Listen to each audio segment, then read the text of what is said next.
নমস্কার বন্ধুরা, আশা করি তোমরা সবাই খুব ভালো আছো। আজকে আমি তৈরি করব লাউয়ের খোসা দিয়ে একদমই অন্য রকমের একটা রেসিপি।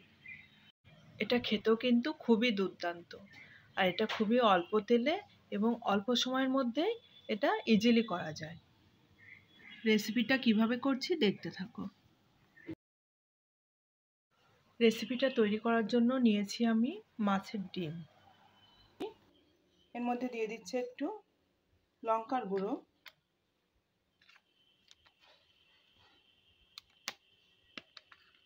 একটু হলুদ দিলাম, আর দিলাম একটু লেমন জুস।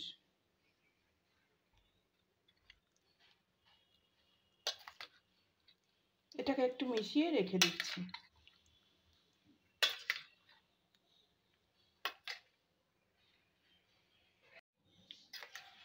এখানে ডিমটা কাতলা মাছের ডিম আছে, রুই মাছের ডিম দিয়েও করে নিতে পারো।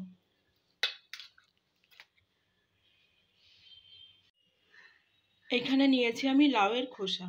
লাউয়ের খোসাগুলোকে ছোট ছোট টুকরো করে কেটে নিয়েছি, নিয়ে খুব ভালো করে ধুয়ে নিয়ে এসেছি। এখানে কড়াই বসিয়ে দিয়েছি, আর কড়াইতে দিয়েছি একটু তেল। এর মধ্যে দিয়ে দিচ্ছি একটা শুকনো লঙ্কা ফোড়ন, আর দিচ্ছি কারি পাতা।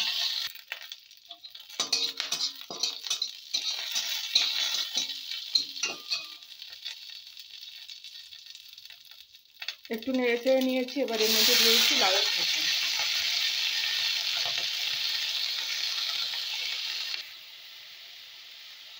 এবার এর মধ্যে দিয়ে দিচ্ছি একটু আলু। আলুটা তোমরা নাও দিতে পারো, শুধু লাউয়ের খোসা দিয়েও এটা করা যায়।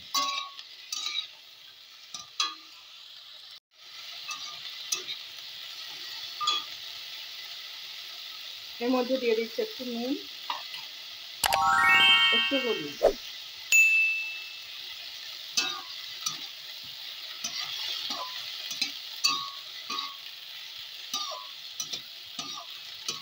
আমি এবার ফ্লেমটাকে লোতে রেখে একটু ঢাকা দিয়ে রেখে দিচ্ছি। সামান্য একটু জলের ছিটা দিয়ে আমি ঢাকা দিয়ে রেখেছিলাম লো ফ্লেমে। এগুলো একদম বেশ ভালোই নরম হয়ে গেছে। এবার আমি এটাকে তুলে নেব।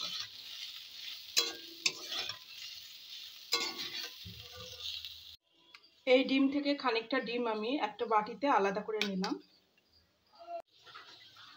আলুগুলো তুলে নিয়েছি, তেল দিয়েছি একটু, তেলটা গরম হয়ে গেছে। এর মধ্যে দিচ্ছি একটু পেঁয়াজ। আমি কিন্তু ডিমের মধ্যে এখনো নুন দেইনি, দেখো এই জন্য একদমই টাইট হয়ে আছে। নুন দিলে কিন্তু জল ছাড়া ছাড়া হয়ে যেত।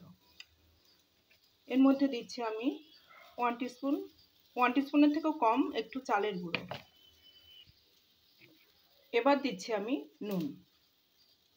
এবার এর সঙ্গে একটু মিশিয়ে নেব। পেঁয়াজটাও প্রায় ভাজা ভাজা হয়ে গেছে।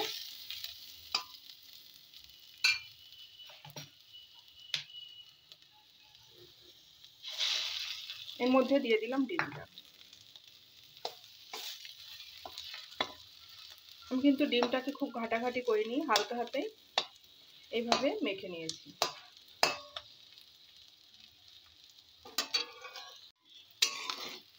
আমি ফ্লেমটাকে মিডিয়ামে রেখেছি। এবার এটাকে একটু উল্টে দিচ্ছি।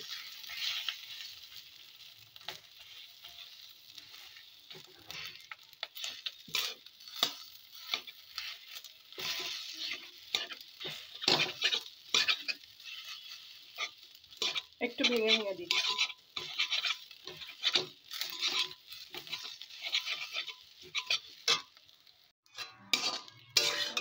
1 টিস্পুন মতো চালের গুঁড়ো দিয়েছি বলে দেখো খুব তাড়াতাড়ি কিন্তু এটা ড্রাই হয়ে গেছে, ভাজাও হয়ে গেছে।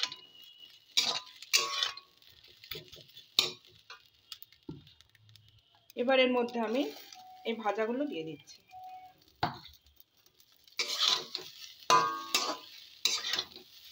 তোমরা যারা লঙ্কা খেতে বেশি পছন্দ করো তারা একটু ঝাল দিতে পারো, আমি আর এর মধ্যে কোনো ঝাল দিলাম না।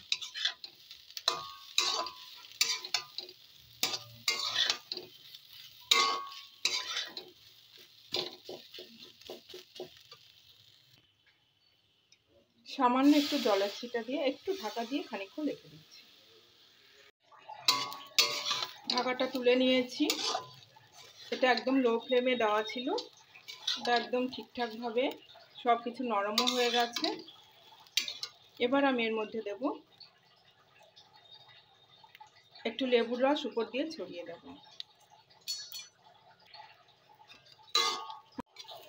আমার আজকের রেসিপিটা তোমাদের কাছে কেমন লেগেছে অবশ্যই জানাবে। যারা আমার চ্যানেলে নতুন বন্ধু আছো সবাইকে রিকোয়েস্ট করবো আমার পাশে থাকা, আর যারা আছো তাদেরকে অসংখ্য ধন্যবাদ। সবাই খুব ভালো থেকো, সুস্থ থেকো। Thank you.